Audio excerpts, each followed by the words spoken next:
Ever seen an entire office go to war over coffee? Wait till you hear how we took down the coffee bandit. I work in a mid-sized marketing firm, and like most offices, we have a communal kitchen.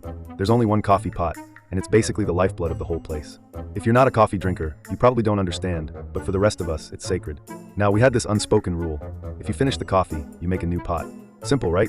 But there's always that one person who thinks rules are for other people. In our case, it was Chad from accounting. Chad was notorious for draining the pot, and then just walking away. No refill. No, hey, the coffee's out. Nothing. Just an empty pot and a kitchen full of caffeine-deprived zombies. At first, we tried being nice. We left sticky notes. Please make a new pot if you finish it. Chad ignored them. We tried talking to him directly. He just laughed it off like it was some big joke. Things escalated when one Monday morning, after a particularly rough weekend, I walked into the kitchen to find the pot not just empty, but with the burner still on. The smell of burnt coffee was enough to make your eyes water. Chad strolled in, poured himself the last drops, which were basically tar at that point, and walked out. I snapped. That's when I decided to get creative. If Chad wanted to play games, I'd play back. Our office manager, Linda, had just sent out a reminder about kitchen etiquette, including the coffee rule. So, I figured, let's take this to the next level. I started making the weakest coffee possible. Like, I'm talking brownish water. I'd use 1 scoop for a whole pot, just enough to make it look like coffee. Sure enough, Chad would come in, pour himself a cup, and grimace. He started complaining loudly about how someone doesn't know how to make coffee. I just smiled and said, "Hey, I made a new pot just like the rules say." This went on for a week.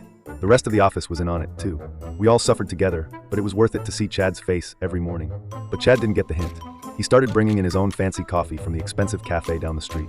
That's when the rest of the office revolted. People started hiding the coffee filters, locking up the good beans, even bringing in their own mini coffee makers. It was chaos. Productivity tanked. Meetings were delayed because people were too busy fighting over who got the last cup of real coffee. Linda finally called an emergency coffee summit. We all sat in the conference room, bleary-eyed and jittery from caffeine withdrawal. She laid down the law. If you finish the pot, you make a new one. No exceptions. If you don't, you're on dish duty for a week. Chad tried to argue, but the rest of us just glared at him. He finally caved.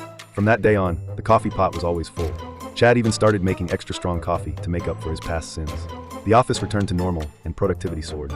But the best part? Every time Chad made coffee, he'd look over at me and mutter, "Happy now?" And I'd just grin and say, "Ecstatic." So yeah, sometimes office drama isn't about big scandals or backstabbing. Sometimes, it's just about making sure everyone gets their morning fix. And if you ever find yourself in a coffee war, remember, malicious compliance is a dish best served hot.